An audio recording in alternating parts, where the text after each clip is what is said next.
در مورد افزایش خلاقیت برای کار و ایده آفرینی. نه اینا یه چیزایی باید توت باشه، اینا نمیشه خلاق. آقا من هی به من میگن چرا تو کورس درست نمی‌کنی بفروشی به مردم که مردم بیزنس بزنن. گفتم من تا حالا ندیدم کسی رو بره تو کورس موفق بشه. تو یا توته یا نیست. چاه باید خودش آب داشته باشه، میشه آب توش ریخت که در میره. فیک، فونیه. کریتیویتی یعنی چی؟ یعنی چیزی که تا به حال نبوده. کریتیویتی یعنی خلق دیگه، یعنی چیزی که نبوده. آقا شما باید یه درجاتی از هوش زیاد داشته باشی که بتونی چیزهای موجود رو بررسی بکنی، روابط پنهان پدیده ها رو بلد باشی که میشه همون هوش، که بعد ببینه خب الان اگه من اینو به این بزنم اون ممکنه بشه. بتونی تراجکتوری از تفکرت داشته باشی، بتونی یه حدسی بزنی که چگونه خواهد شد. یه منتال فکالتی سیمپیچی مغزی میخواد اینا. بله میتونی در طول زمان شما یه مقدار تجربت رو زیاد بکنی، ولی اولا هوش شما که ثابته، هوشت نمیتونی تغییر بدی. خب اون سابقه قدیمی، تجربه قدیمی هم که خب اونم گذشته، در گذشته کارش نمیشه کرد. مگر هوش که مگه در از الان به بعد تجارب بهتری داشته باشی و اساتید بهتری مرمر بری، شاید بتونی یه ایده های جدید تری بیاری، وگرنه اساسش همون هوشه که بتونی روابط رو جابجا کنی و ببینی چه چیزی جدیده. در واقع چیز جدید یعنی خلاق. برای همین در دنیای ای آی هم میگن که آیا ای آی میتواند خلاق باشد؟ بله که میتواند. خلق یعنی چیز جدید. خب ای آی میگه آقا تمام پرمیتیشن های موجود رو من میزنم همه کامبینیشن ها رو، میگم اینجوری میشه. بعد نگاه میکنم سرچ میزنم تو اینترنت ببینم اگر که قبلا در اینترنت گذاشته شده یا انسان بهش رسیده باشه که میگم خب از این جدید نیست. اگه جدید میگم این خلقه، تموم شد. حالا این همه موسیقی من دارم توی کانالم گذاشتم برید گوش کنید، همش ای آی درست کرده، همش هم خلقه، هم لیریکش، هم ملودیش، همه چیش. یک جا هم قبلا اینو پخش نشده. به نظرتون روزی فرا خواهد رسید که از جمال زیباتون رونمایی کنید؟ جمال زیبایی چی دیگه میخوای؟ آقا صبر کن دیگه برو نشدی یا حالا داره صورت هم میخوره چیزه آرایش کردم. ولی این دسته بلوری خودمه دیگه، گله گردن خودم این چیز سفیدم ماشاءالله. من مثل زنها هستن که میان از ایران میان مثلا روز اول روز سری شده بعد خدا چیکار کنیم همه جهنم ریختم. بابا دست رو دلم نذار. اومدم کانادا، مامانم گفتش که داریم میریم خونه فلانی. گفتم خوکه. گفت بیا 2 تا دختر دارن. گفتم اوکی میام. آقا رفتیم دیدیم مادره با چادر درواز کرد، دخترام مثلا یکی 16 ساله یکی 18 ساله روسری سرشونه. من گفتم بابا این، گفتم اینا رو همینجا کانادا. حالا منم بگو. من گفتم که رفتم این موضوع تموم شد. 18 سال دیگه میریم توی مهمونی یه دختره میاد ناب دامن کوتاه مما عملی، اصلا من اینجوری چسبیدم. اینو میگن ایولوشن، اینو دقیقاً میگن ایولوشن دیگه. این همون دختر است. نه اساسا همینه دیگه، طول میکشه. واقعا هم فشار زیادی رو خانم‌ها هست، میان اینجا میبینن بابا زن ساخته شده برای نشان. زن اگزیبیشنیسته.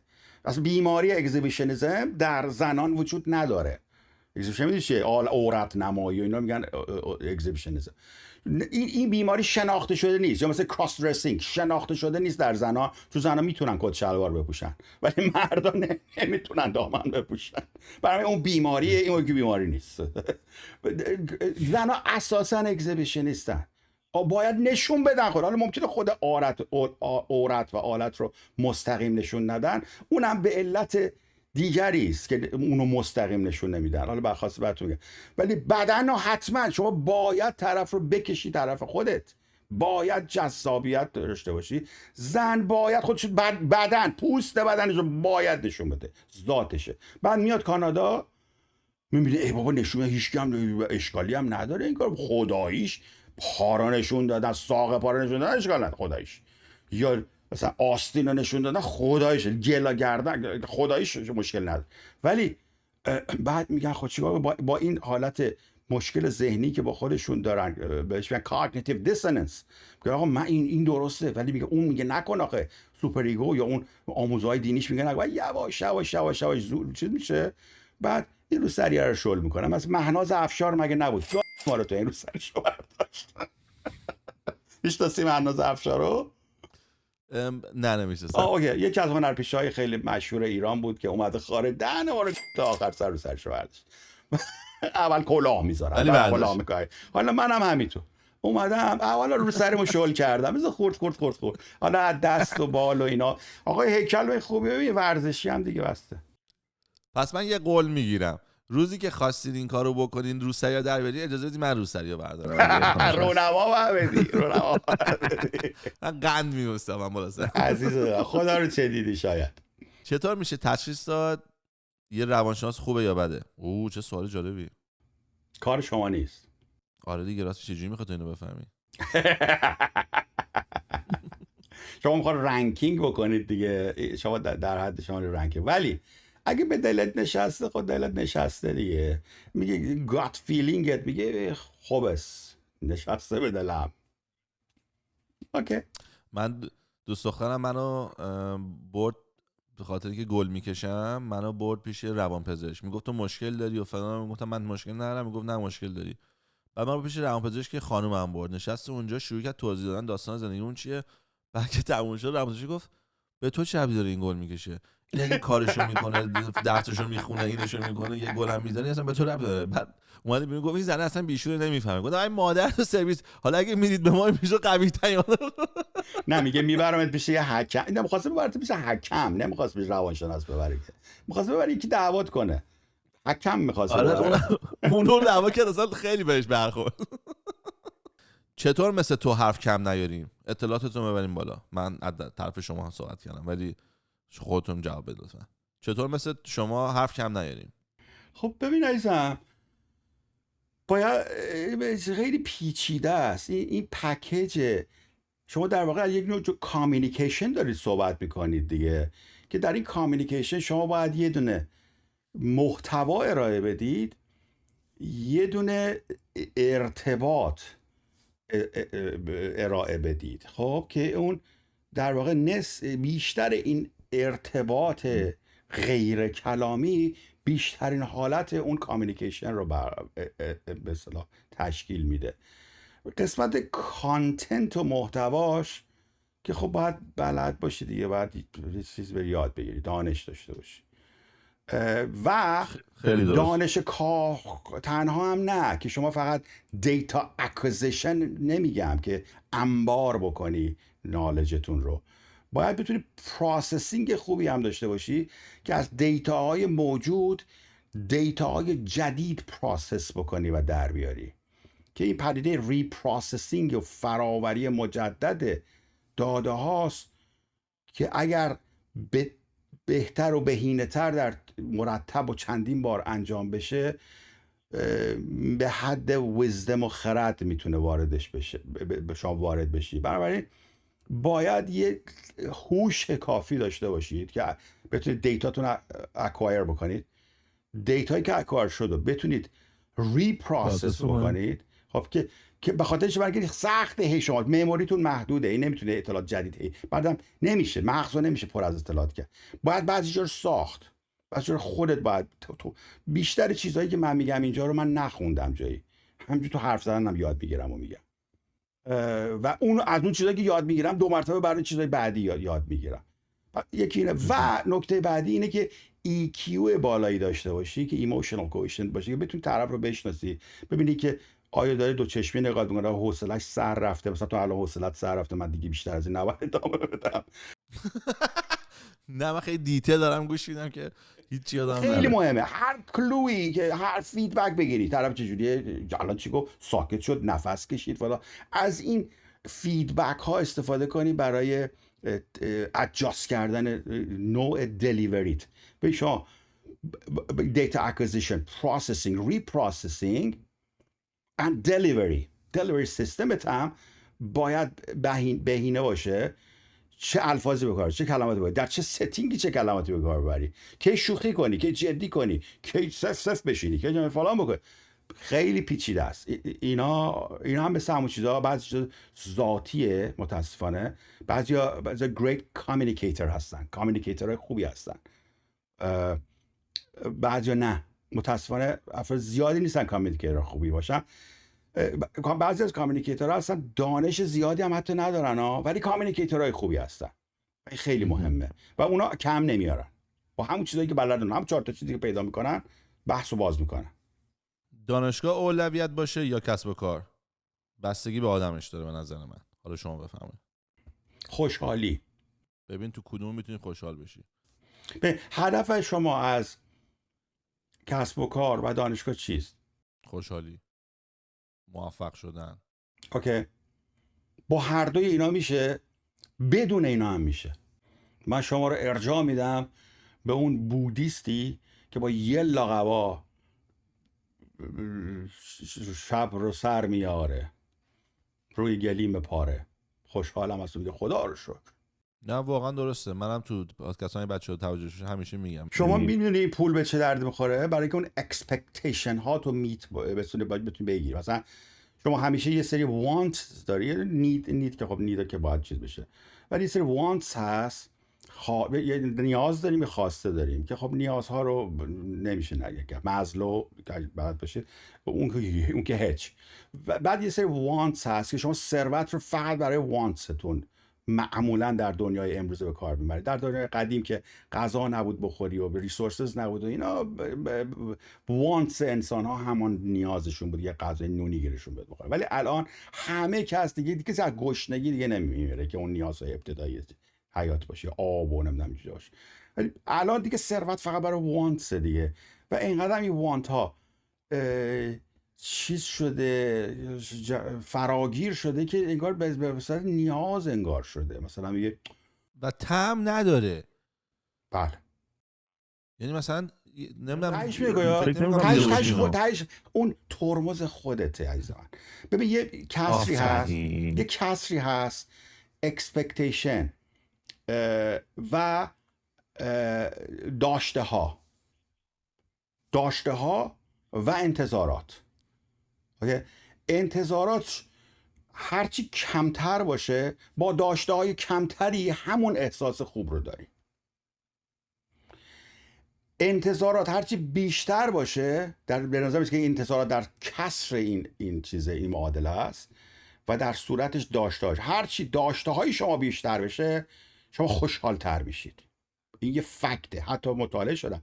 اگر تا $60,000 در آمریکا و تا $100,000 در کانادا یه قرون اگر از حقوق بیشتر بشه خوشحال‌تر. درجه خوشحالی با میزان درآمد شما نسبت مستقیم داره تا سقف $100,000 در سال در کشور که حالا الان احتمالاً بعد از کووید و این تورم اینو تغییر کرده 100 شده باشه. یعنی شما استادی هاروارد بود اگه شما نگم، چون منم دیدش ولی بعد از اون پلاتو میشه خیلی. مثلا آقای ایلان ماسک الان اگه امروز $3 میلیارد گیرش بیاد میگه به تخمم، از هیچ تفاوتی براش نمیکنه. ولی شما من نمیتونم بفهمم ولی یه کسی که الان مثلا حقوقش $20,000 در ساله مثلا در کانادا یه لاتاری $350 ببرش میکنه، تمام شده. بنابراین هر چی که شما در این مقیاسی که ما انسان‌های معمولی زندگی میکنیم، البته تو که معمولی نیست ثروت، هر چی بیشتر ثروت داشته باشی، بیشتر جمع بکنی، خوشحال‌تر میشی. خب ولی آیا میشه با همین چیزی که داری و ناراضی هستی بخوای بری بالا یه کاری بکنی که نخوای بری بالا؟ بگو همین برام بس است. اگه همین برات بس باشه ایمیدیتلی شما خوشحال میشی، خوشحال میشی بلافاصله. حالا من برای برابکسی که نگاه میکنن، من به مرگ مادرم، این حرفی که الان ایشون زد و من تو زندگی واقعیم اینو من احساس کردم. من وقتی که اینو به همه کسایی که با من کانسالتیشن دارم این همیشه بهشون میگم من وقتی که $300,000 در ماه پول در میارم، $300,000 US هم در میارم، یعنی فقط اکسچنجش میشه $100,000. من ماهی $300,000 پول در میآوردم. الان که درآمدم حتی 10% اون موقع هم نیست، هم پولدارترم هم خوشحالتر.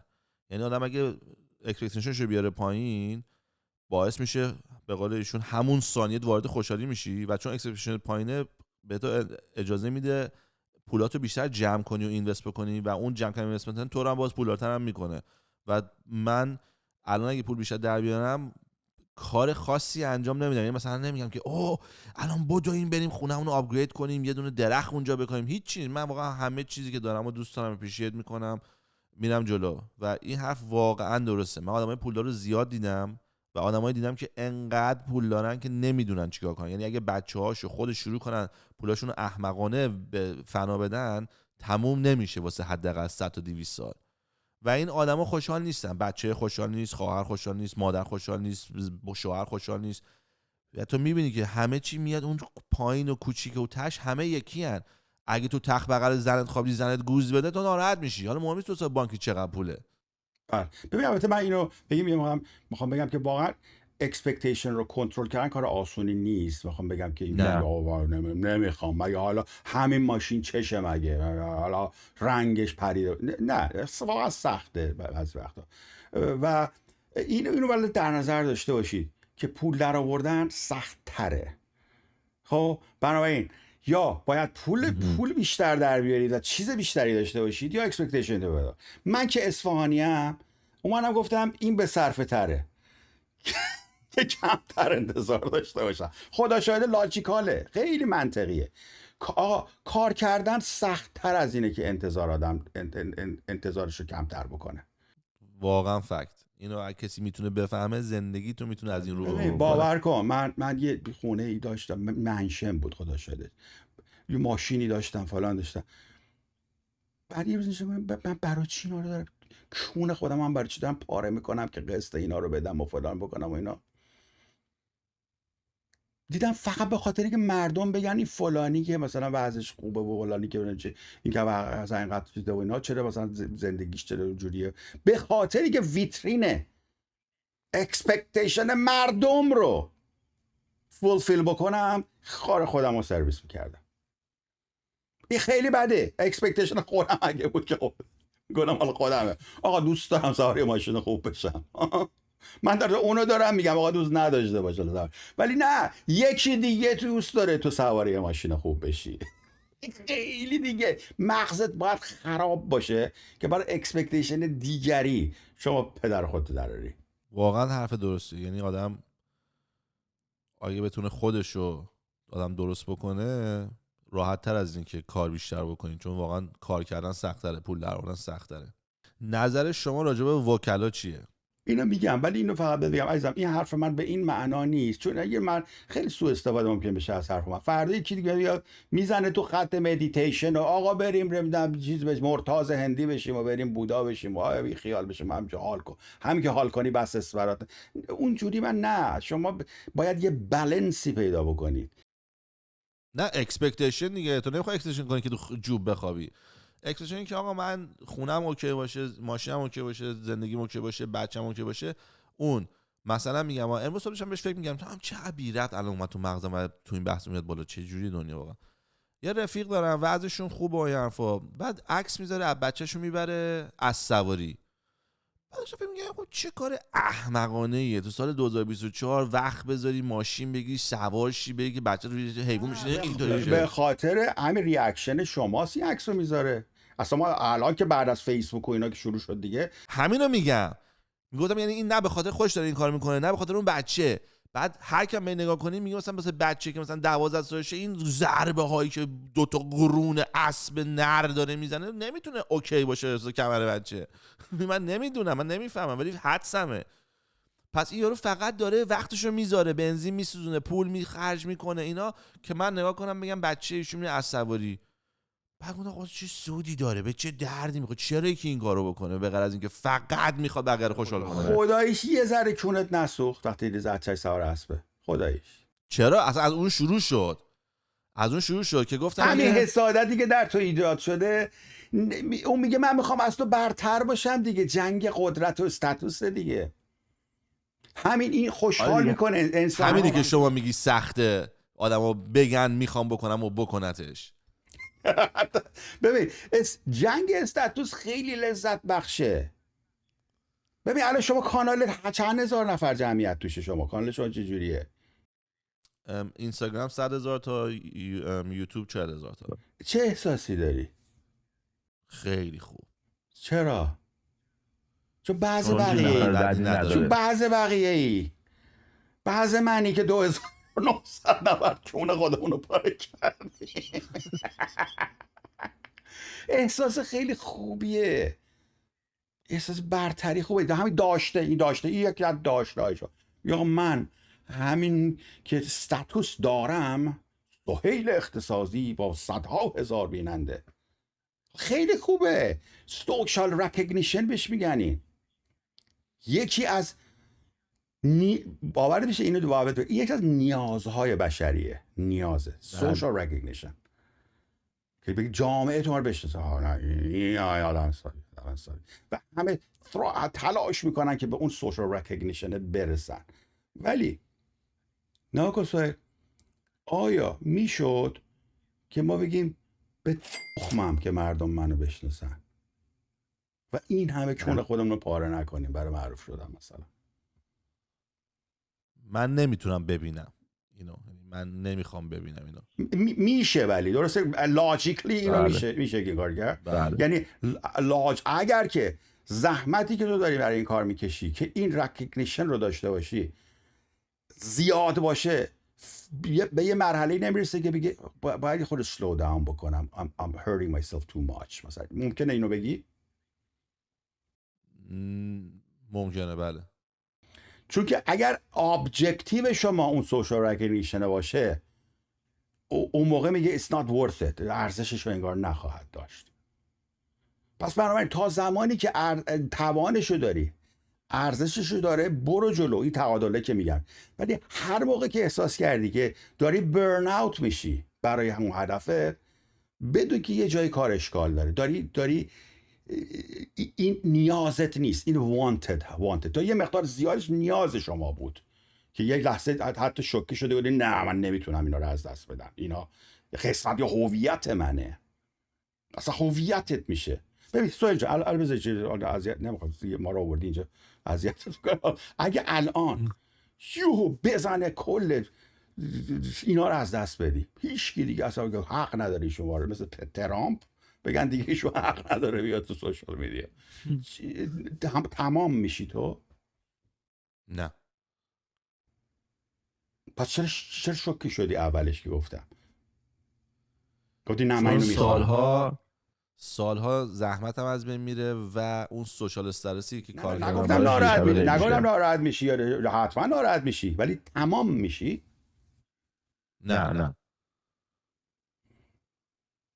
چرا؟ تو چیزای دیگه داری به خودت انقدر این سلف استیم رو داری که میدونی در یک پتانسیل دیگه 2 مرتبه بزرگ میشه، بلند میشی و اون سوشال رکگنیشن رو میبینی. البته همش هم سوشال رکگنیشن نیست، سلف رکگنیشن هم هست. بس که همون سلف استیم باشه. وقتی شما خودتونو به عنوان جسم خارجی رکگنایز کردی، مثل کاری که سوسایتی با شما میکنه، اون موقع یه چیزی وجود داره که سلف استیمه که بدونه در نظر هیچ داشته ای شما خود رو گرامی میدارید و اون خوشبختی اصلی است. چون واقعا اینو به خودم دارم، یعنی خودمونی دارم میگم، من واقعا از زندگیم خوشحالم. یعنی من قبل از این دوست دخترایی که داشتم باشون دوستشون داشتم، خوشگل بودن، درآمدم وحشی بالا بود، من مثلا 20 سالم بود 24 سالم بود، همه داشتن مثلا ماهی $1000 در می‌آوردن، من روزی $10,000 در می‌آوردم. خیلی زندگی خوبی داشتم قبلا، ولی هیچ وقت خوشحال نبودم.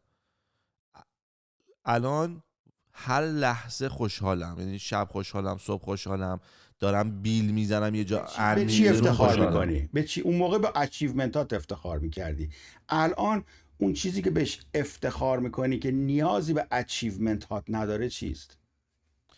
الان افتخاری که تو ته ذهنم الان سوال پرسیدی، چیزی که جواب بهم داد اینه که تونستم اکسپکتیشنمو بیارم پایین و واقعا با 1/10 چیزی که قبلا میتونستم زندگی کنم خوشحال‌تر دارم زندگی. این خودش یه اچیومنت بزرگه که تونستی خودتو کنترل کنی. صفت حیوانی لوس من آزاد ول وحشیه که من باید همه چی داشته باشم و برم بالا برم، اونو کنترل کردی، بگی you don't have to. و این sense of controlی که رو خودت حس میکنی هم self esteemش رو خواهد بود. خیلی افتخار داره.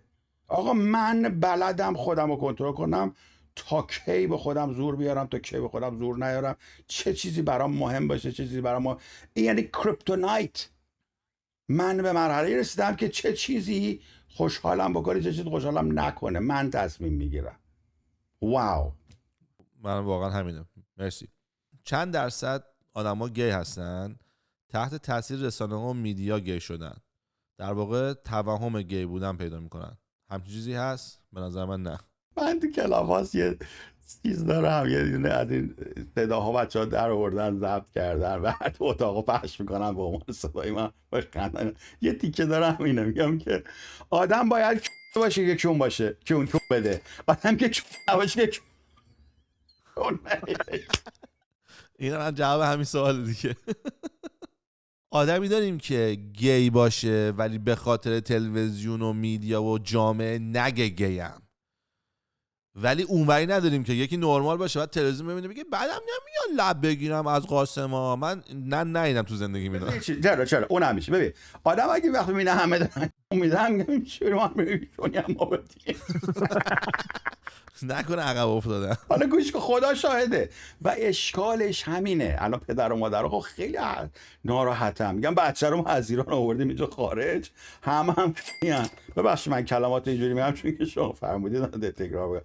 هم میشه. بعد بچه‌مونم بچه جونی نباشه بیا بده چیکار کنی؟ بعد رفیقاش میگه همه رفتن مهمونی دارن میدن اینا میخوام. بله اگر نباشه دیگه نمیده، ولی دو ستاره که داده چی؟ این آبرو حیثیت ما رو میبره، نباید آبرو حیثیت خودش رو میبره. اکسپریمنتیشن عزیزم همیشه وجود داره، ولی مطمئن باش اگه شما اکسپریمنت کردید و خوشت نیومد هیچ زورکی یه چیز گنده به چپونه بشه، شما با خودت دلت بخواد. چجوری دوست، همسر، شریک پیدا کنیم؟ اونجوری. آخه چه سوالیه این؟ کی سوال کرده؟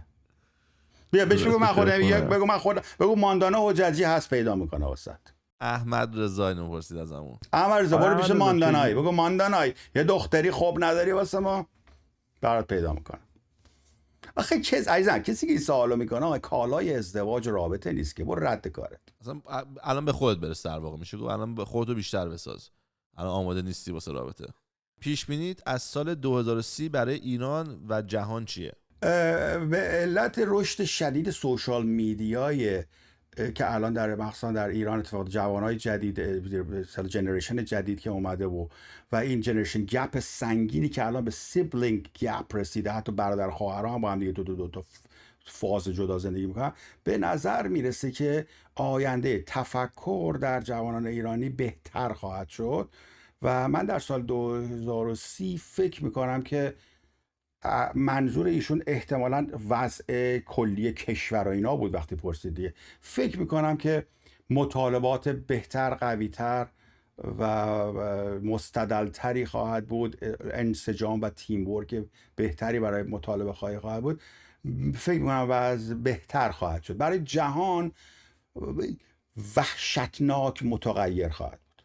من حدسم اینه که 2030 حالا نه ولی تا 2040 AI به حدی رسیده که ما باید اصلا نگران زنده بودن خودمون باشیم. AI به مرحله‌ای میرسه که بهش میگن سینگولاریتی، که اینقدر هوش و عقلش بالاتر از ماست که جلوی این که بتونیم جلوی پیشرفتش رو بگیریم میگیره. هاردورش رو میتونه خودش آپگرید بکنه، هاردورش خودش بسازه و آپگرید بکنه، سافتورش هم که ماشین لرنینگش افزایش میکنه و ممکنه در اون لحظه سینگولاریتی به این نتیجه برسه که آیا وجود انسان ضروری است در هستی یا نه، و اگر با محاسباتش که بسیار منطقی تر و صحیح تر از ذهن معقول انسانی است، میلیاردها برابر. الان GPT-4 IQش حدود 1000 خورده ایه دیگه، 1500 و البته چون اینا چیزی یه تسک، دو تا تسکه، AGI نیستش که جنرال باشه، جنرال نیستش. به خاطر همین IQ رو عملا نمیشه مقایسه کرد با IQ انسانی که ماکسیموم مثلا 120 مال انیشتین 100 چند بود، 160 بود باشه. نمیشه اونجا، چون همه جانبه بوده یا یک انسان. ولی AGI میدونید که در رفته، آقای سم آلتمن نوامبر 2023 چنیدی چی داشته که به زودی AGI که میاد با IQ بالا، اگه برسه با IQ مثلا فرض کنید 100 بیلیون، فرض کنید IQ 100 بیلیون AGI، یه چیزهایی رو تصور میکنه که اصلا ما نمیفهمیم. مثلا فرض کنید شما خونه که میخوای درست بکنی که نمیای که به یارو که به مورچه ها بگی آقا ما میخوایم اینجا خونه بسازیم، میخوایم اکسکاویت کنیم، در بیاریم. یا حتی چرا قد دور بریم، ما نمیتونیم کانسپت وای فای رو به 500 سال پیش به یه پادشاه توضیح بدیم، نمیفهمه، هر چی بهش نمیفهمه. یعنی چی اینجا وایساده یکی دیگه اونور دنیا داره با تو اصلا نمیتونه هر چی هم بهش توضیح بدی نمیتونه بفهمه. این چیزی که ما خودمون درست کردیم، حالا اون چیو میفهمه که اصلا ما چون مثلا وای فای رو اون پادشاه اگه زنده میمونه 500 سال دیگه انسان بهش رسیده. این ایایی که شما داری صحبت میکنی یه چیزی اصلا میذاره که انسان شاید تا 10 میلیون سال دیگه هم بهش نخواهد رسید.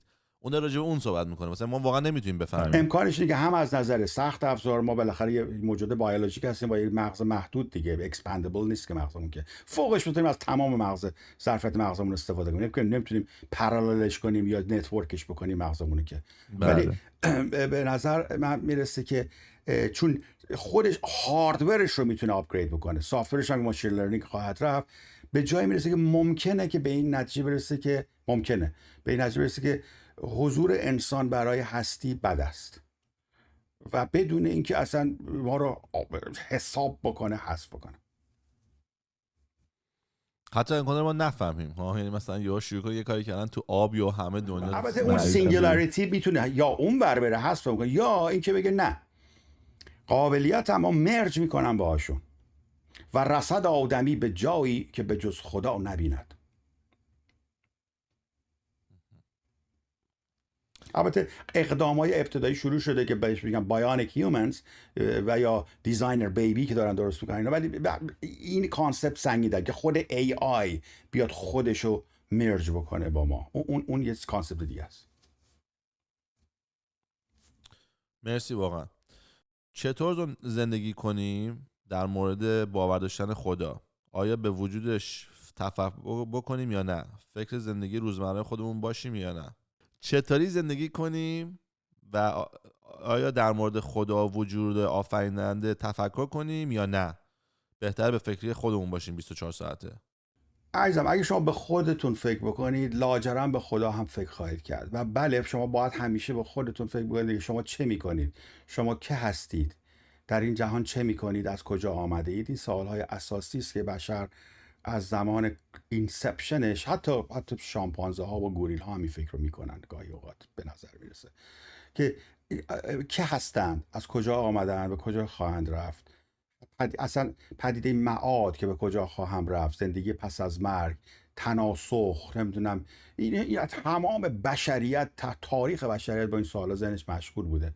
من که هستم؟ راجع به چند دقیقه میشه راجع به که سهیل کیست، شک کننده کیست، این سوالات عمیقی است واقعا. آیا من مولکولم؟ آیا ایمرجنتی از مولکول بوده که من وجوده؟ من از جنس ماده‌گویی نیستم. خود من درسته که مغزم اگه تیر بزنن به هم میرم، تمام میشم، ولی سخته برام تصور بکنم که من از جنس فیزیک هستم. این سوالاتی که شما میتونید برای معنویت خودتون، من به عنوان ایتیست دارم اینا رو بهتون میگم، باید براتون خیلی جالب باشه، باید به خود فکر بکنید. ولی وقتی که به خود فکر کردید کانسپتی به نام خدا اتوماتیک روش هست و اینجا باید دقت بکنید ببینید خدا اگه به تعریف خدا باید اگر به تعریف خالق هستی خدا، خب میگه من همیشه سوال کردم در کلاباس 2 میلیون بار پرسیدم خدا چیست؟ هیچ کس پاسخ صحیح به من تا حالا نداده. ولی به نظر میرسه که 2 تا جواب اصلی در این پاسخهای مبهمی اومده. یکی که خالق هستی، 2 تکیهگاه من، مناظر من، کسی که من رو نظاره میکنه. به این 2 تا مفهوم میرسم وقتی خدا. اگر که خالق هستی منظورته فکر بکن حتما، چون که جزء سوالات بشری که باید ببینید هستی چگونه آغاز شده. این یک.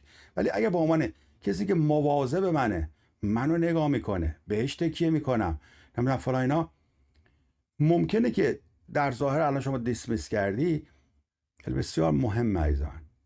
انسان، کودک انسانی وقتی به دنیا میاد تنهایی رو نمیتونه تصور بکنه. پدر و مادر باید باشن دورش. یه لحظه پدر رو گریه میکنه، نمیتونه. این بند ناف روانی شما به تدریج در سنین بالاتر گسسته میشه و شما روی پای خود و خود میشید، سهیل میشید، تک میشید. ولی آیا سهیل میشید و تک میشید و آیا هنوز درجاتی از اون دیپندنسی و وابستگی که به حضور گرم والد خود هستید نیاز دارید یا نه؟ و اون مفهوم خدا، اگر که شما این بند نوارین رو قطع نکرده باشید، ناممکنه که بتونید خدا رو از زندگیتون حذف کنید.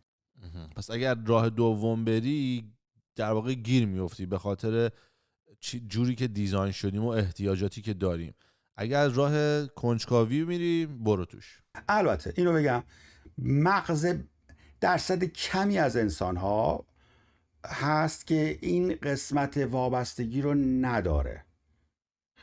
خرابه، چون نرمال نیستن این افراد و 10-15% جامعه بشری رو در کل جهان تشکیل میدن و این افراد حسی از وجود نیروی دیگر در زندگیشون ندارن و ایتیست های ریناوند ایتیست مثلا مثل آقای ریچارد داکینز یا ایتیست های مشهور همین سوشال میدیای خودمون هم نگاه کنه، همشون این قسمت مغز رو ندارن و فهمی از این موضوع حضور نیرویی در زندگیشون رو ندارن. این دوستان، من به عنوان یه ایتیست دارم صحبت میکنم.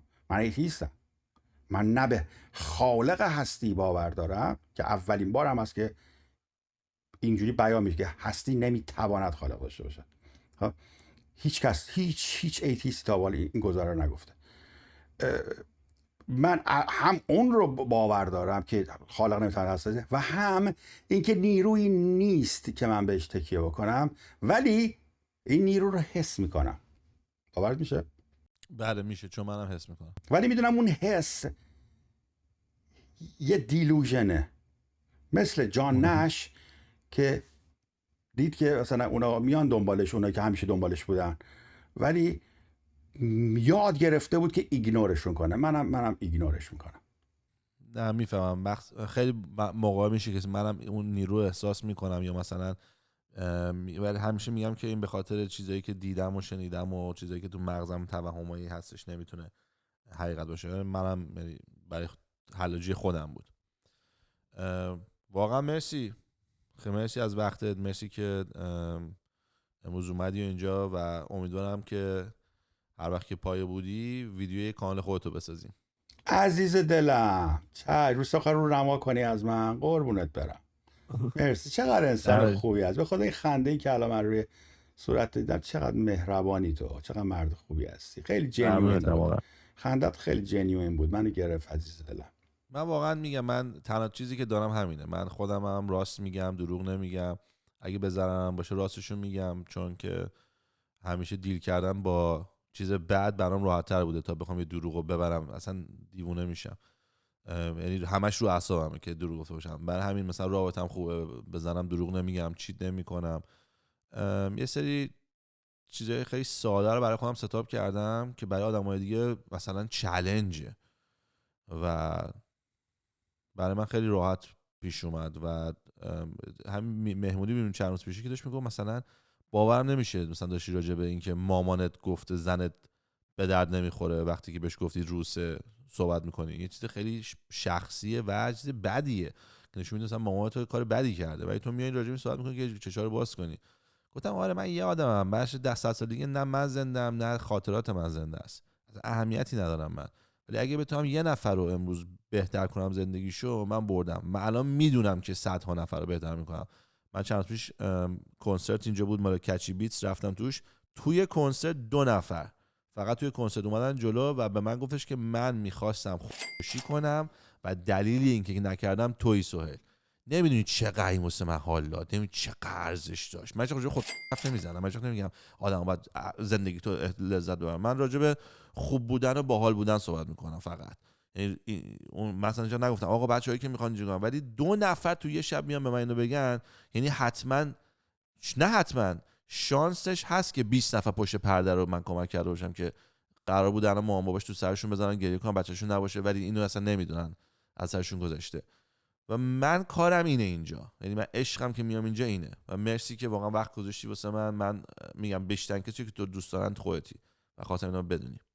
عزیز دلمی، شب و روزت خوبی داشته باشی. اگه چیزی داری برام اضافه کنیم، اگر نه که تمومش کنیم. حیف که اگه دستمو بیارم جلوی صورتم بوست بکنم بفرستم برات فیلترم میپره، وگرنه این کارو میکردم. من میکنم. پس شب و روز خوبی داشته باشین. چاکس.